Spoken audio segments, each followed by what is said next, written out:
Hello everyone, welcome to my YouTube channel. दोस्तों, previous year paper के कुछ questions लेके आए अगे। क्वेश्चन है, who is authorise to certify whether a bill is an ordinary bill और ए मनी बिल। देखो, कोई भी बिल आंदा है उन्होंने ऑर्डनरी बिल है या फिर मनी बिल है, उन्होंने कौन कहूगा, कौन ऑथराइज करूगा, जो लोक सभा का स्पीकर होगा। ओके, तो यह हमेशा मनी बिल है जोड़ा वो हमेशा लोक सभा में ही आऊगा सब तो पहले तो। ओके, नेक्स्ट क्वेश्चन है अपना, consider the following speaker about speaker pro tem. देखो, स्पीकर प्रोटम दे विच की हुंदा हैगा कि अगर स्पीकर नहीं हैगा किसी टाइम दे विच, तां उस टाइम दे विच की हुंदा हैगा कि जो कोई भी सीनियर मोस्ट परसन होगा,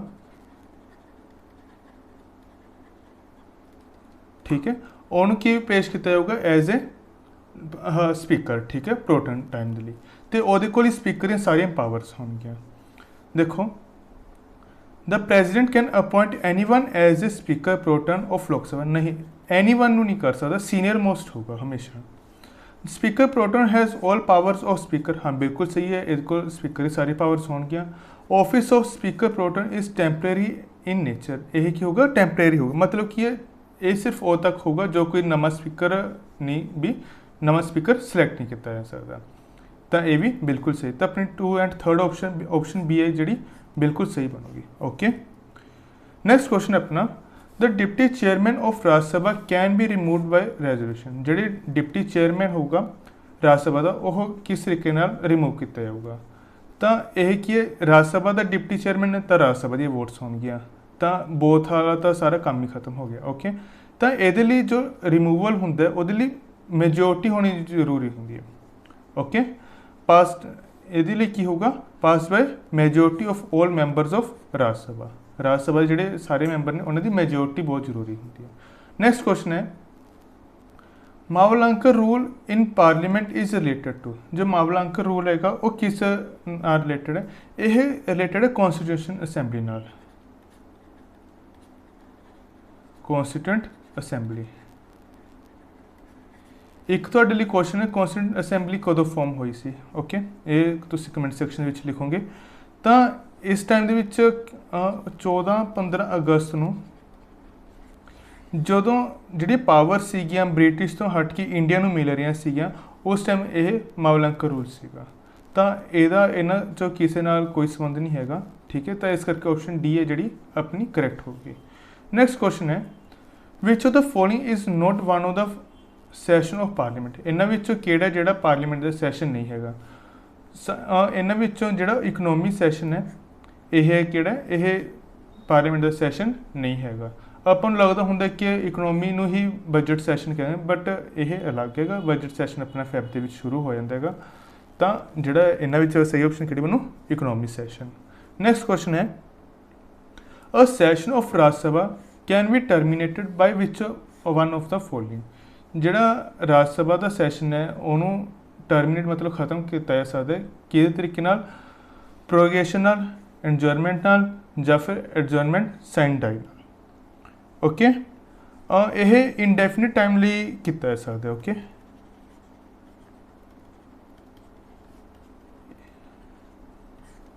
नैक्सट क्वेश्चन है, the lower house of parliament लोक सभा कैन बी डिजोल्व बाय।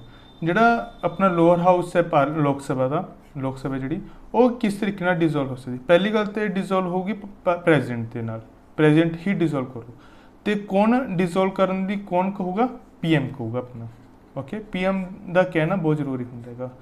तो जी ऑप्शन अपनी ए बनूगी, president on the recommendation of prime minister. तो जो प्राइम मिनिस्टर कहूगा तो उस रिकमेंडेशन प्रेजिडेंट है वो डिजोल्व कर सकता है। नैक्सट क्वेश्चन है, the parliament while in session begins with the. जोड़ा पार्लीमेंट का सैशन है वो किस नाल स्टार्ट होंगे। जोड़ा अपना पार्लीमेंट तक यह है, ये क्वेश्चन आर नाल स्टार्ट होंगे। क्वेश्चन आर कितने बजे होंगे, 11 बजे। ओके, जो 0 आर है, 0 आर कितने बजे स्टार्ट होंगे, 12 बजे। ओके, नून तो क्वेश्चन आर की होंगे मेन टॉपिक्स से गल की भी जोड़े जरूरी टॉपिक्स होंगे ने उन्होंने सब ते गल की जाती है।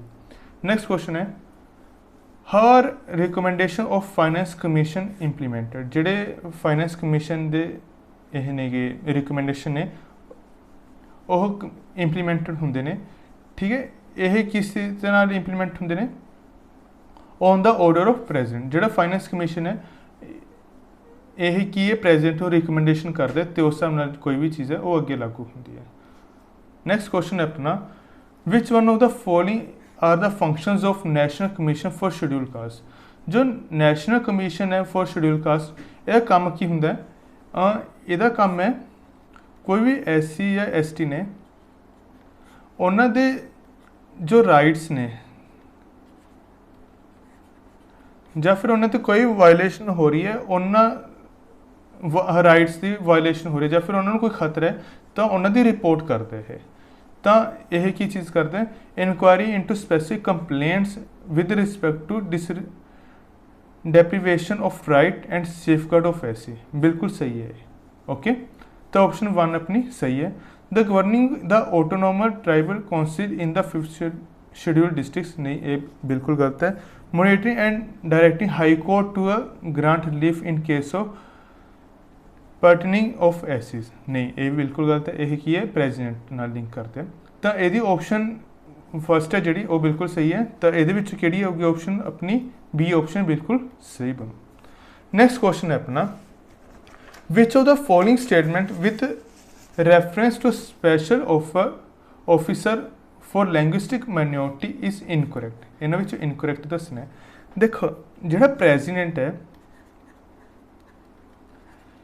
एक ही करते एक लैंग्विस्टिक ऑफिसर नू अपॉइंट करता है ओके तो यह की करता है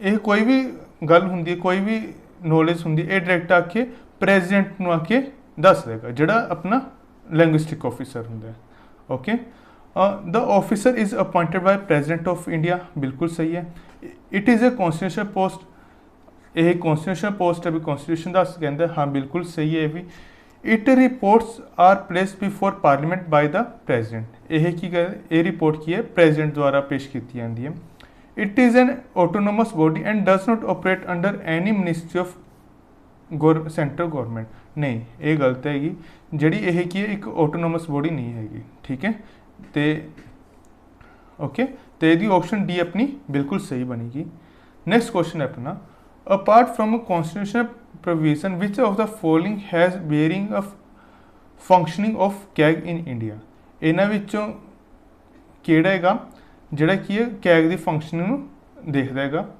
तां पार्लीमेंटरी लॉज सुप्रीम कोर्ट जजिज institution of government of India ये सब का की है कैग की है इन्हां सब का देखदा ओके नैक्सट क्वेश्चन हैगा the CAG of India is appointed by president of India based on the advice of जोड़ा प्रेजिडेंट है हाँ कैग है कैग इंडिया विच किहदी रिकमेंडेशन नाल सिलेक्ट होंदा तो जोड़ा कैग है ये अपना PM की रिकमेंडेशन नाल सिलेक्ट होंदा council minister headed by PM ठीक है इन्हां विचों होर ना कोई फॉर्मर कैग की सलाह ली ना किसी होर लीडर तो सिफारिश होंदी है इन्हां विचों सिर्फ जो PM है वो सलाह एडवाइस ली जाती है तो ऑप्शन डी है जी अपनी बिल्कुल सही होएगी नैक्सट क्वेश्चन है CAG of India has resign any time from his office by एड्रैसिंग the resignation letter to a president पहली गल तो देखो जो कैग आपका रेजिग्नेशन लैटर किनू दूगा प्रेजिडेंट को but he can also be removed from the office in the same manner as that of पर उन्होंने की किया ऐसा रिमूव भी किया जा सकता है कि हिसाब नाल जिवें कि सुप्रीम कोर्ट के जज नूं रिमूव कर दिया सुप्रीम कोर्ट के जज नूं किवें रिमूव कर दिया 2/3 मेजोरिटी नाल ओके स्पैशल मेजोरिटी हुंदी जिहड़ी नैक्सट क्वेश्चन है the CAG of India is not concerned with the audit of receipts and expenditure of जिहड़ा कैग हैगा वो किहदे एक्सपेंडिचर्स नाल डील नहीं करता ये जिहड़ी लोकल बॉडीज होंदियां जिवें कि पंचायती राज वगैरह हो गए इन्हां नाल कोई संबंध नहीं हुंदा हैगा ओके नैक्सट क्वेश्चन हैगा consider following statements about the attorney general of India जो अटॉर्नी जनरल ऑफ इंडिया का वो की में स्टेटमेंट्स ने ही must have been either a जज ऑफ सुप्रीम कोर्ट और हाई कोर्ट और an advocate in high courts नहीं ये हाई कोर्ट नाल नहीं होंदा यह की ना होंदा सुप्रीम कोर्ट दे विच होना चाहिए